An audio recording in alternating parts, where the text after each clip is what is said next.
In the last video, we talked about the scenario where a company, for whatever reason, it just couldn't pay its debt holders. So this is their debt holders right here. This is the debt, or the liabilities. It couldn't pay its debt holders. It went into bankruptcy, and it was determined that these assets that it had right here, that it made no sense operating them as a company. And then the bankruptcy court essentially just decided to liquidate it. And we learned that the debt holders were actually more senior to the equity holders, and they get paid first. And if there wasn't enough money to pay all of the debt holders, then the equity holders got nothing. And that was called, let me write this, equity. And that was called, so that was a Chapter 7. And we're just focusing on the corporate world right now. Maybe we'll do personal soon. So that's Chapter 7, liquidation. That was the last video. And in that case, and I think that's what most people associate when you say that a company has gone bankrupt, that it'll just disappear, that people just say, okay, these assets don't make any sense, they can't pay these guys, we're just going to take these into possession by the courts and then just liquidate the assets. But that raises kind of an obvious question of, well, what if these assets are worth something? You know, what if I sell a socks website and socks have gotten even more popular, and the only problem is I just can't pay all of the interest that I owe on the debt, right? Maybe for whatever reason I took out a really crazy loan that was variable rate, or for some reason I had to pay back some loans because I messed, and I'll talk more about covenants and things like that. Covenants are pretty much a bunch of rules that the debt holders say, look, you're good, but if any of these X, Y, or Z things happen, we can take you into bankruptcy, and we could force you into bankruptcy. So maybe because of that I'm in bankruptcy. But it's determined that these assets right here are actually worth more as an operating entity than they are if you were to liquidate them. And a good example might be, I don't know, a car company, right? So let's actually take this example as a car company, because it's very salient to at least it was. I've heard a lot less about the auto bailouts, but it was very salient at the end of last year. So let's say that these are car factories, and land and whatever else. And if we're the debt holders, and let's say it goes into bankruptcy, and let's say it only went into bankruptcy, let's say this is generating cash, and I'll teach you in a future video how do you see what is the cash being generated by the assets, and then you have to subtract out the cash that has to be used to pay the debt holders because you're paying interest, and then what's left over for equity. And I'll show you how to do that on an income statement. But let's say that this is generating a lot of cash, right? It's generating a good bit of cash, but let's say these guys eat up interest, right? So some of the cash will go to the debt holders as interest. And let's say for whatever reason, either interest rates went up, or they had a bad quarter or a bad year, and they just didn't generate enough cash. Let's say they couldn't pay off one of the debt holders, and that debt holder says, hey, you couldn't pay my interest payment, or you couldn't pay the principal payment, I'm taking you into bankruptcy, right? Take you into bankruptcy. So it goes into bankruptcy, and in this situation where immediately we realize that it makes no sense to shutter this assets. If we were to just shut down the factory and lay off the employees, we're going to get nothing for these assets, because the land is in a part of the country where there's no obvious buyer for the land. Empty car factory is pretty much useless, especially when the other people in the industry are in no mood to buy the factories from you. So everyone decides that it's in their best interest to keep this thing running. So what happens is that the debtor stays in possession of the assets. So you can kind of view the debtor as the equity holders and the management of the company. So they stay in possession of the assets. And what happens is, because these guys didn't have enough cash to pay off their debt holders, what happens is that they take on a new loan called a debtor in possession loan. And this new loan is the most senior loan. It's called DIP financing. And it's actually a great business, although it's become scarce recently. DIP financing. And it's a great business because you're at the top of the stack. You're more senior than even the senior guys. It's called DIP financing, debtor in possession financing. And what this provides is a company with some kind of cushion cash so that it can keep operating, so it can keep the lights on. So it's essentially a debt. It's this very senior type of debt.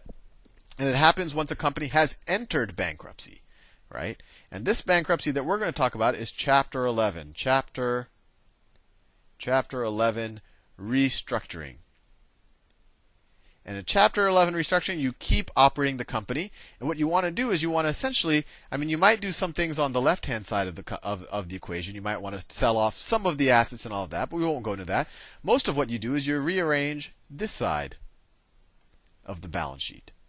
And this is why you probably, every airlines have, some of them have gone into bankruptcy multiple times, but they still exist. It's not like when you go into bankruptcy, the company just disappears. The assets will persist, and all of this gets reorganized on this side. And a lot of times when someone goes into Chapter 11 and then they come out of it and they go back into it, they call that Chapter 22 and then Chapter 33. And I think you get the idea. So anyway, what happens in Chapter 11?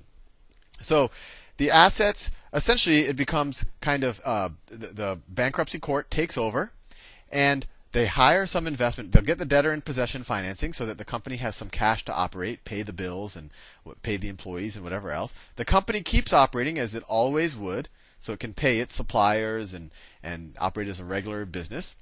And then all of these guys hire a bunch of lawyers. So all of these guys hire a bunch of lawyers, and they start, and well, I'll include just these guys, and they start negotiating with each other.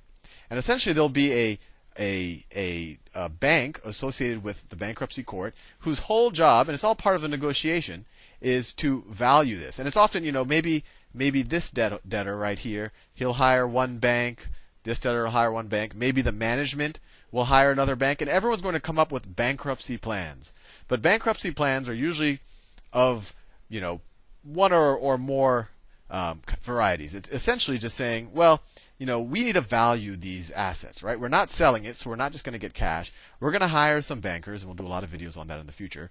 And they're just going to say, based on the prospects of this company, how fast it's growing, or how fast it's not growing, or how much cash it's generating a year, they're going to assign a value to it. So let's say that this guy up here, he hires a banker, and this banker says, let's say this was originally same situation before. This was 10 million. Let's say that the liabilities were 6 million, and that the original equity was 4 million, right? And let's say these bankers evaluate the business, they make detailed models, they take it into context with the current macro environment, and they say, you know what? I think this company is actually only worth $5 million. I think this company is worth $5 million. And given that it's worth $5 million, and we think that it can sustain, I don't know, it's only worth $5 million, and there's no way that it can pay interest on $6 million of debt, right? It doesn't have enough cash to generate $6 million of debt.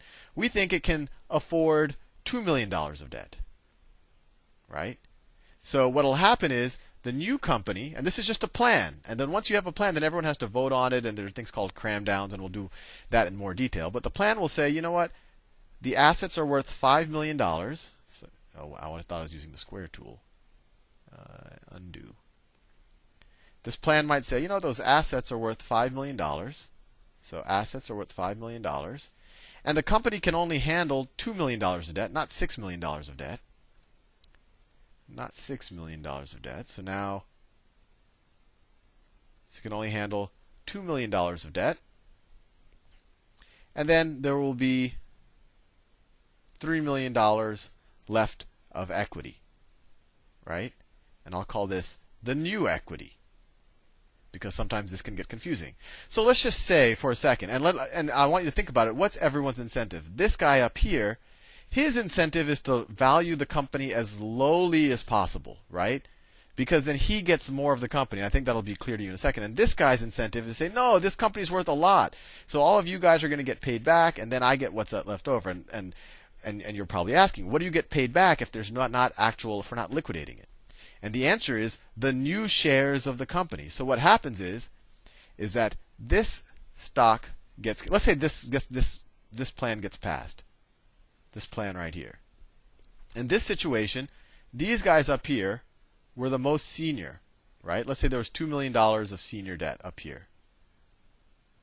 Let me write that in a different color. I know it gets there's $2 million of senior debt up here. So what they'll do is they'll actually get $2 million of the new debt. They're most senior. And then all of these other $4 million who are more junior, let me see if I can color it in. I know this is hard to read. These other 4 million guys, instead of getting any kind of cash or any kind of debt securities for having been owed this money, they'll get the new stock. So they'll get $3 million of new stock. And let me see if I can draw that in. They'll get the $3 million of new stock. So this $3 million of new equity will go to these guys. And this unsecured guy down here, he's not going to get as much equity. He'll be impaired a little bit. And the old equity guys, the stock's going to go to zero. They're not going to get anything. So the old shareholders of the company are wiped out. They go to zero. And essentially, the debt holders become the new shareholders of the company. These guys become the new shareholders of the company. And you'll often see when a company goes into bankruptcy but it's getting reorganized, you'll often see some people start to buy up this debt or these bonds right here.